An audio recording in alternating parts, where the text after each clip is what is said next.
And, but I got a transference. Couldn't help it. Couldn't help it. I mean, after all, you get a transference because what's missing in you has got to be seen in somebody else. And there was plenty missing in me, you know, and with a man of Jung's caliber, there's a lot missing. It is a regular observation that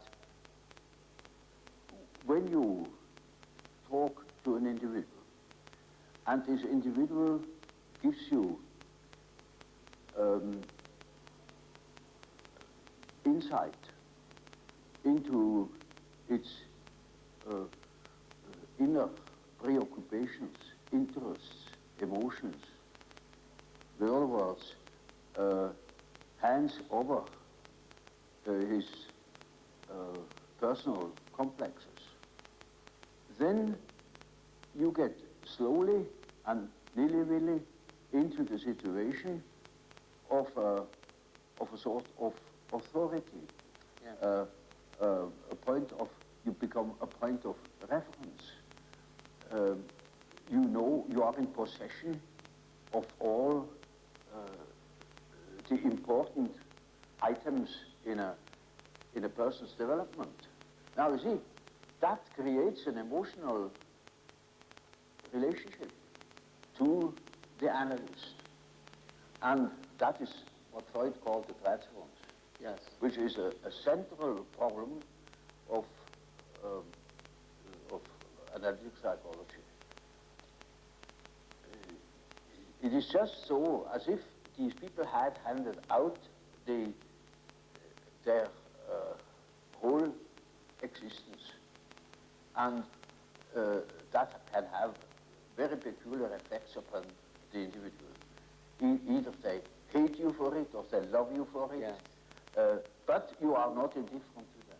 But I never felt as though I had too much transference. It didn't last too long because Jung, the one nice thing about, or the good thing about him was he gave so much of himself.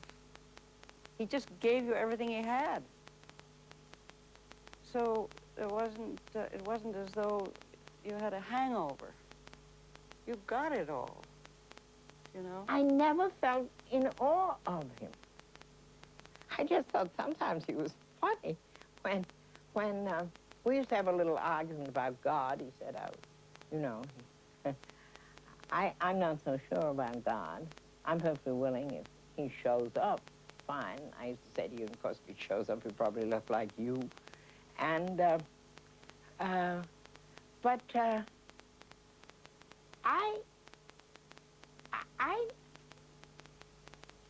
guess that I thought before I got mad at him, I thought that he would have some kind of a solution to life's problems. Then I found I had to find the solution myself, which I suppose was what he did. Brings you to that point. We didn't know whether we were fish, flesh or fowl, and we had to find ourselves anew. I dreamt that Jung was a Protestant clergyman standing at the pulpit, giving a sermon, and we were all in the pews, and when he finished his sermon, all the others got up and began to chant mandala, mandala, the way they might in Christian times have said Hosanna. And this represented a worshipful attitude to Jung that was laughable, as you can imagine. So I thought, I hate to tell Jung this dream, but I did. And he said, well, of course you should feel that way. I was simply projecting my own Protestant background, making Jung a father figure, making the other people into a group, which they were not. Freud always wanted to break a transference and to resolve it. To resolve it and to bring people to life again, down to the adaptation to life again. Mm-hmm.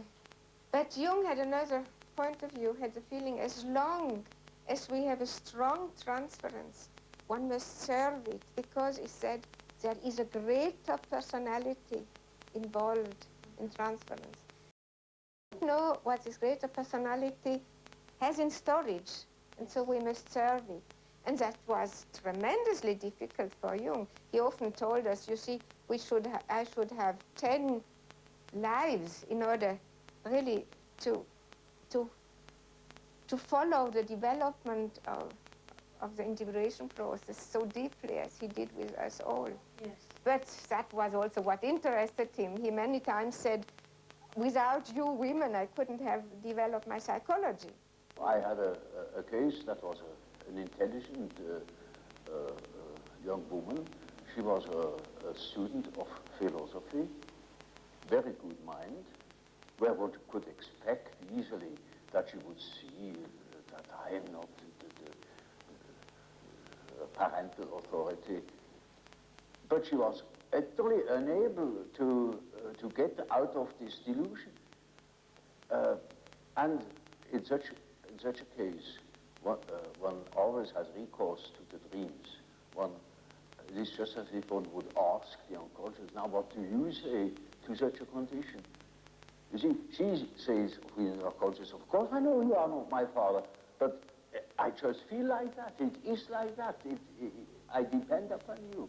And I say, now we will see what the unconscious says. Now the unconscious produces dreams in which I really assumed a very curious role. You know, she was the little infant, she was sitting on my knees, I held her in my arms, I was a very tender father to the little girl, you know, and more, her dreams became emphatic in that respect, namely that I was a sort of child, and she is a very little, frail human thing, you know, and quite a little girl in the hands of an enormous being. And the last dream of that series was, I cannot tell you all the dreams, was that I was out in nature. I stood in a field of wheat, an enormous field of wheat that was ripe for harvest. And I was a child. And I held her in my arm like a baby. And the wind was blowing over that field of wheat. Now, you know, when the wind is blowing over wheat field, these waves in the wheat field. Yes. And with these waves, I swayed like that, putting her as if it were to sleep, you know. And she felt as being in the arms of the Godhead. So now the harvest is ripe. Yes. And I must tell her. And I told her, you see, what you want and what you project into me, because you are not conscious of it, is you have the idea of a deity. You don't possess. Therefore, you see it in me. Yes. That clicked. She certainly became aware of an entirely heathenish image. Yes. That comes fresh from the archetype. She had not the idea of a Christian God or of an Old Testament Yahweh. It was a heathenish God, you see, a God of nature, of vegetation. He was the wheat himself. He is the spirit of the wheat, the spirit of the wind. And she was in the arms of that Newman. No. Now, that is the living experience of an archetype. Now, that made a tremendous impression upon that girl, and instantly it clicked. She saw what she really was missing, that missing value, that was in the form of a projection in myself and made myself indispensable to her. Yes. And then she saw it is not indispensable, because it is, as the dream says, she is in the arms of that archetypal idea. Now that is a luminous experience, you see. And that is the thing that people are looking for.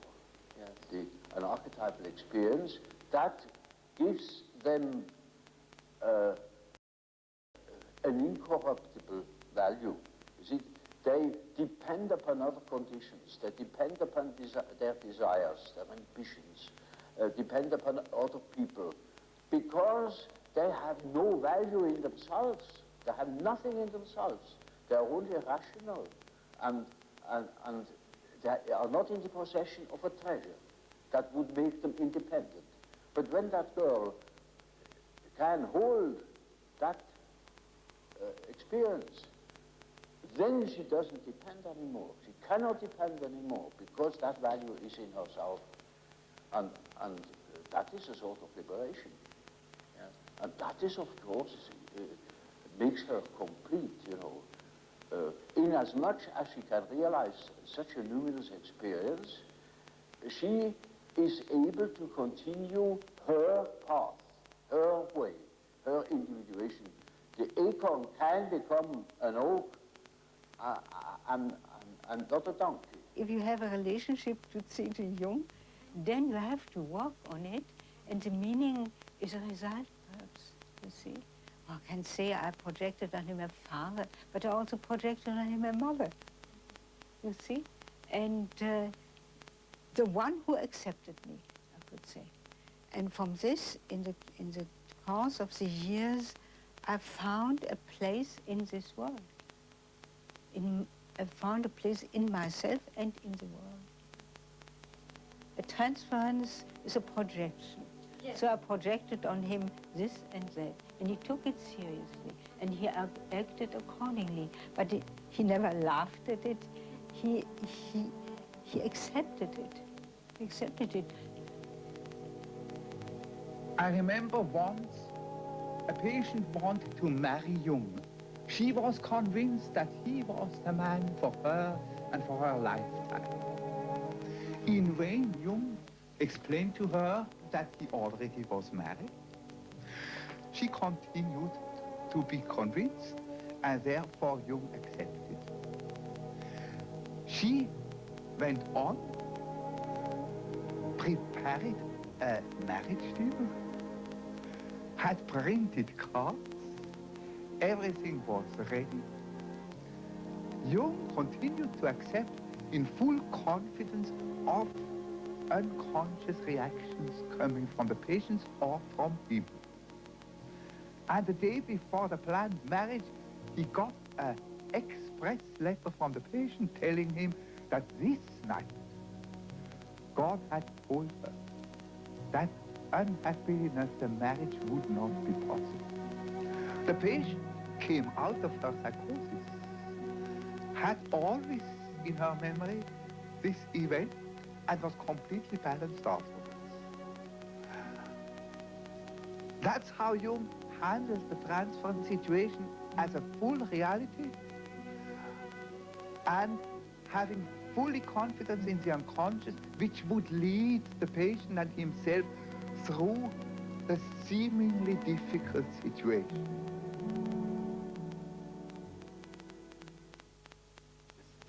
La semana que viene los esperamos en Holograma con la segunda parte de este capítulo. Muchas gracias y hasta entonces.